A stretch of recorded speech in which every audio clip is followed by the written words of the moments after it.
Good evening, visitors. Welcome to the Australian War Memorial's last post ceremony. My name is Chris Weidenbar, and joining us today from the Australian Army is Major Edward Cousins. We warmly welcome the family of Private Darcy Stephenson Taylor, whose story will be told shortly. We welcome the veterans who have served, those that are still serving, and the families that love and support them. We acknowledge the members of RSL and Services Clubs Association, RSL Victoria and RSL Queensland who are watching the broadcast of this ceremony across Australia. During this evening's ceremony, wreaths will be laid at the base of the pool of reflection by family and visitors to the memorial. If you are able, I ask you now to please stand and join in singing the national anthem.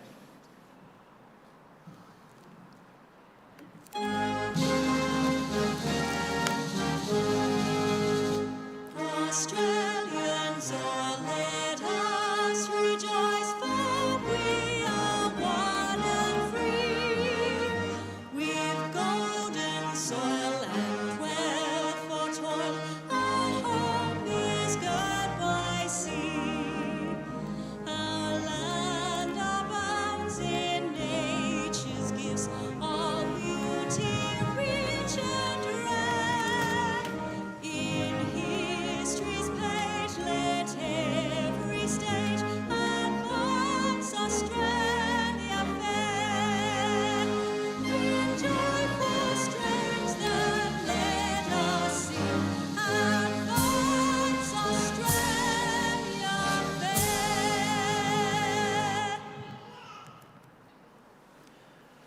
Thank you. Please be seated if you require a seat. The Australian War Memorial was the vision of Charles Bean, Australia's First World War official historian. Bean landed with the Australian troops on Gallipoli and stayed with them at the front through to the end of the war. The idea of this national memorial and museum came to him at Pozières, France, in the depths of the bloody fighting of 1916. Bean's idea was that this would be a place where families and friends could mourn loved ones buried in faraway lands. It would also be a place that could help all Australians understand what these men and women had endured and what they had done for us. Bean's vision, to which we remain true, is best expressed as inscribed in the entrance to the memorial's galleries. Here is their spirit, in the heart of the land they loved, and here we guard the record which they themselves made. Tonight, we will read the story behind just one of those on the Roll of Honour, which lists the names of more than 102,000 men and women who have given their lives for us in war and on operations for more than a century. But first, we present a lament, Flowers of the Forest. Wreaths or floral tributes will now be laid at the base of the pool of remembrance.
Today, we remember and pay tribute to Private Darcy Stephenson Taylor. Darcy Taylor was born on the 11th of October 1919, the son of William and Isabel Taylor of Glen Innes in New South Wales. Darcy's father, William, worked at the railway station at Nevertire at the junction of the Mitchell and Oxley highways. Darcy went on to work as a roustabout on sheep and cattle stations, moving to where the work was to be found, using Nevertire as his base. Darcy Taylor enlisted in the 2nd Australian Imperial Force on the 24th of April 1941 at Paddington in Sydney. During his medical, the doctor noted that the 21-year-old was sporting a tattoo of a dancing lady on his right upper arm and that he had a scar on the back of his head. After entering camp in Sydney, Private Taylor travelled to Dubbo, where he joined a training battalion. After taking pre-embarkation leave in July, towards the end of the month, he embarked from Sydney, bound for overseas service. After contracting mumps during the journey, Taylor was taken to hospital when he arrived in Singapore in August. After a period of rest and recuperation, he joined the 2nd 19th Battalion on the 3rd of October 1941 as it began to move to Jemaluang on the east coast of modern-day Malaysia. Jemaluang was the site of a vital road junction. With Japan's involvement in the war becoming increasingly likely, much of the battalion's time was devoted to preparing defensive positions. Taylor had a period of special leave at the end of November and was returned to duty only to be hospitalised with malaria. As Taylor was transferred to a convalescence depot in mid-December, events began to overtake him. His battalion had been stood to arms on the night of the 6th of December, but a month would pass before it was in action.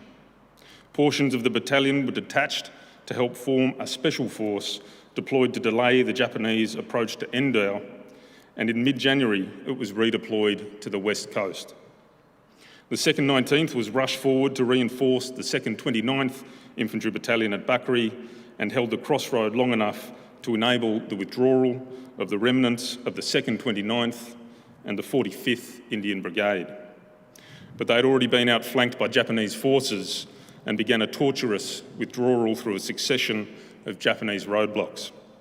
With ammunition exhausted, casualties mounting, and no chance of relief, the force struck out through the jungle on the morning of the 23rd of January and was forced to leave its wounded behind. They were subsequently massacred. After reinforcement, reorganisation and training, the remainder of the battalion was on Singapore Island by the end of January. When the Japanese launched their invasion on the night of the 8th of February, the Allied position was readily infiltrated and the battle degenerated into a vicious engagement in the dark. Like most Australian units involved, the 2nd 19th fell into a desperate retreat that ended with surrender on the outskirts of Singapore City on the night of the 15th of February. Those taken prisoner faced imprisonment in the sprawling Changi prisoner of war camp before being allocated to external work parties, including those sent to work on the notorious Burma-Thailand Railway. Smaller groups were bound for camps in Borneo, Japan, French Indochina, Java, Sumatra and Malaya. When the 2nd 19th Battalion was formally disbanded later in 1945, it had suffered the highest casualties of any Australian Army unit during war. While Private Taylor would be spared the horrors of life as a prisoner of war, he was among the many casualties. Initially reported as missing on the 16th of February, he was later declared to be presumed dead. With no known grave, today he is commemorated on the Singapore Memorial in Kranji Cemetery, which bears the names of more than 24,000 casualties who died in Malaysia and Indonesia, or in subsequent captivity and had no known grave. His name is listed on the Roll of Honour on my left, amongst almost 40,000 Australians who died while serving in the Second World War. His photograph is displayed today beside the pool of reflection. This is but one of the many stories of service and sacrifice told here at the Australian War Memorial. We now remember Private Darcy Stephenson Taylor, who gave his life for us, for our freedoms, and in hope of a better world.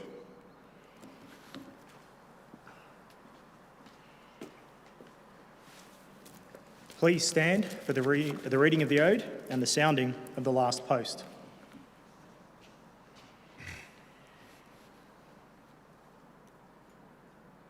They shall grow not old, as we that are left grow old. Age shall not weary them, nor the years condemn. At the going down of the sun, and in the morning, we will remember them. We will remember them.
Lest we forget.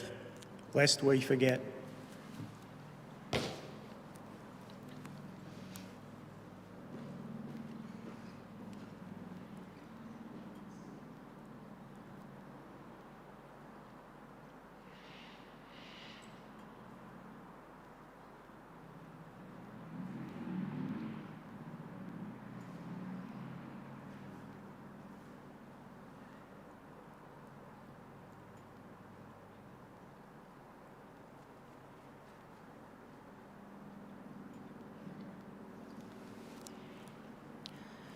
We leave you this evening with the words of the memorial's founder, Charles Bean.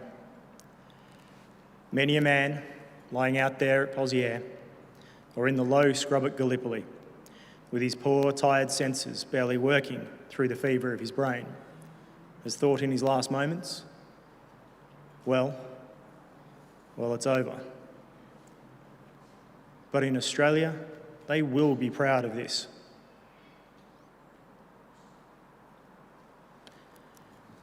Ladies and gentlemen, girls and boys, that concludes the last post ceremony.